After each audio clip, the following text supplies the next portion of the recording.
Atenção! Começa agora uma teleaula de História do Ensino Médio. Você vai assistir a teleaula de número 27. Bons estudos!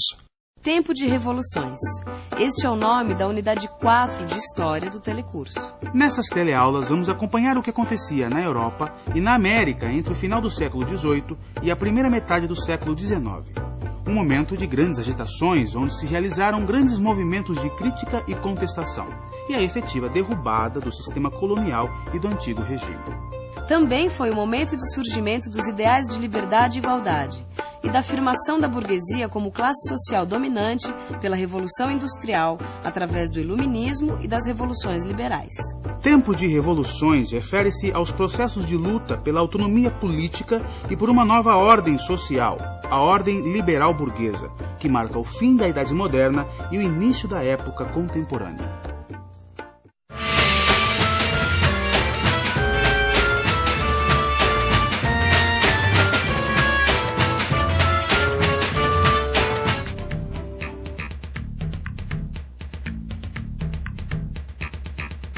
Houve um tempo em que o rei da França era tão poderoso que dizia ter direito divino ao trono. Foi no século XVII, na época do absolutismo, que é o tema da nossa teleaula de hoje. Nesta teleaula, você vai ver como a França se torna a principal potência da Europa do século XVII. Vai conhecer a corte e os reis que tinham poder absoluto, saber os problemas enfrentados pela rival Inglaterra e ver um pouco da herança que recebemos.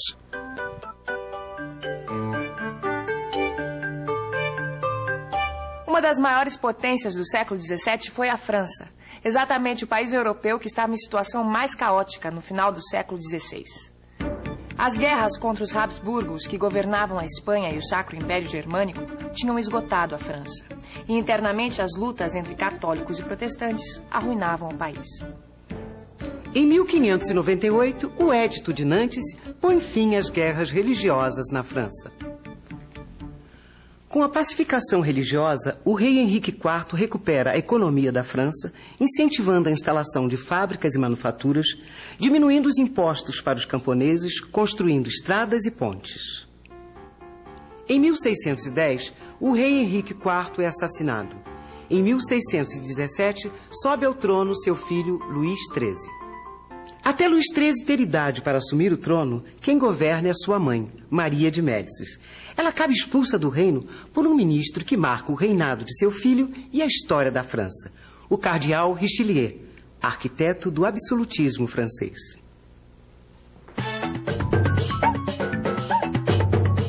Absolutismo. Sistema de governo em que o governante se investe de poderes absolutos. Então foi a política do cardeal Richelieu que fez com que o rei Luís XIII tivesse poderes absolutos. Exatamente. Agora eu fico pensando, como ele fez isso? Richelieu criou um corpo de inspetores para vigiar a nobreza, acabou com a força militar dos protestantes e reorganizou o exército francês. E fez alianças com outros países europeus contra os Habsburgos, que governavam a Espanha e o Sacro Império Germânico. O absolutismo contava com o apoio da burguesia, também interessada em manter a nobreza sob controle e ter o caminho livre para o comércio. E para o comércio da época, as colônias eram fundamentais, como bem sabia Richelieu. Richelieu também estimulou o desenvolvimento das colônias francesas na América. Presta atenção. A senhora sabe qual capital brasileira foi fundada pelos franceses? São Luís do Maranhão. Eu não sei, eu não me lembro. São Luís do Maranhão? Isso mesmo, muito obrigado.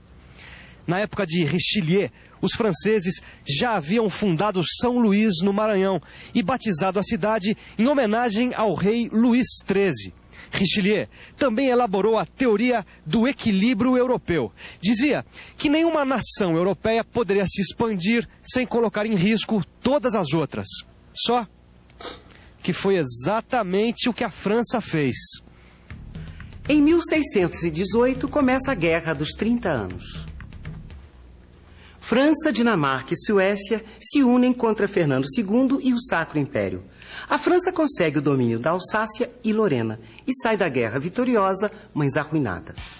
Quando a guerra acaba, Richelieu e Luís XIII já estão mortos. O herdeiro tem 5 anos e quem assume a regência é sua mãe, Ana da Áustria. O novo poderoso do governo é o cardeal Mazarino. Diante da péssima situação financeira, o cardeal Mazarino aumenta os impostos da nobreza, que se nega a pagar. O povo de Paris também reage e sitia o Palácio Real do Louvre. O movimento é conhecido como as Frondas de Paris. A família real foge e as desordens duram 4 anos. Em 1661, o herdeiro assume o trono. Herdeiro? Se ele era filho de Luís XIII, só podia ser o famoso Luís XIV, não é isso? Esse mesmo, o Rei Sol. Inclusive ele dizia que tinha direito divino ao trono. Divino? É. Que absoluto, não? Ele chegou a dizer, o Estado sou eu. Imagina. Luís XIV representou o auge do absolutismo. Sua vontade era a lei. Seu reinado foi o mais longo da história europeia, durou 62 anos. Nesse período, a França se transformou num centro de desenvolvimento artístico e cultural e esteve na linha de frente da Europa. Um marco desse reinado foi em 1682, quando Luís XIV transfere a corte de Paris para o Palácio de Versalhes. O antigo chalé de caça dos reis da França é transformado no palácio mais suntuoso e elegante da Europa. Versalhes ditava a moda e a etiqueta da época.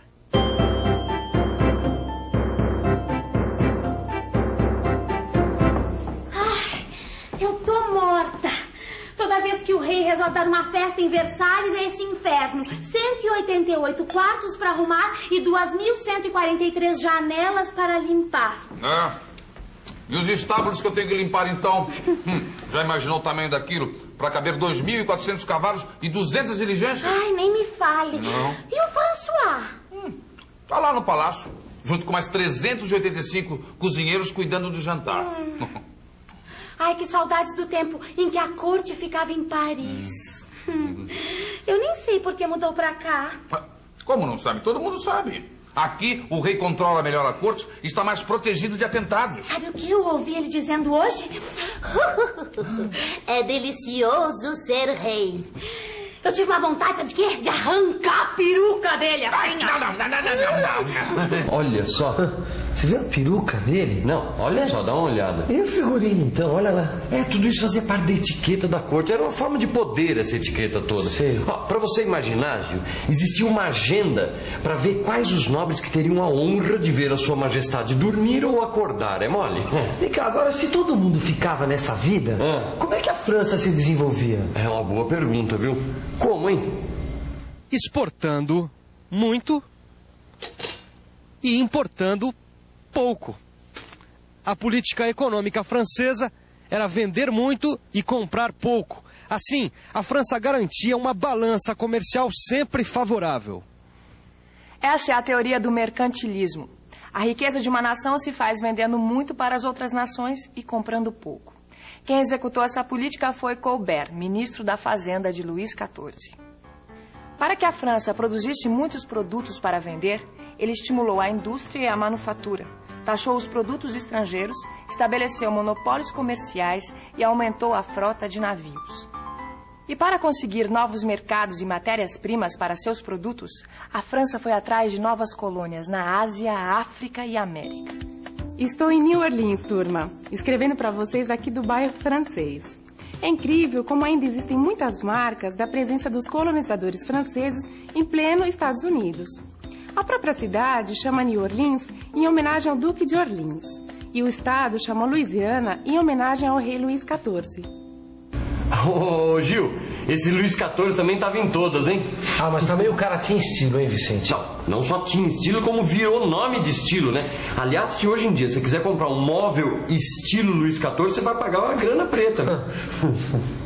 Luís XIV ditou moda até na decoração. Tornou-se um estilo imitado.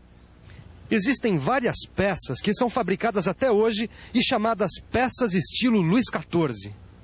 Na verdade, os móveis originais de Luís XIV, no Palácio de Versalhes, eram feitos de prata e foram derretidos para financiar guerras. Luís XIV se aventurou em 4 guerras, contra a Espanha, contra a Holanda, contra a Liga de Augsburgo e pela sucessão do trono espanhol. São guerras que deixam claro quem eram os adversários do predomínio francês na Europa.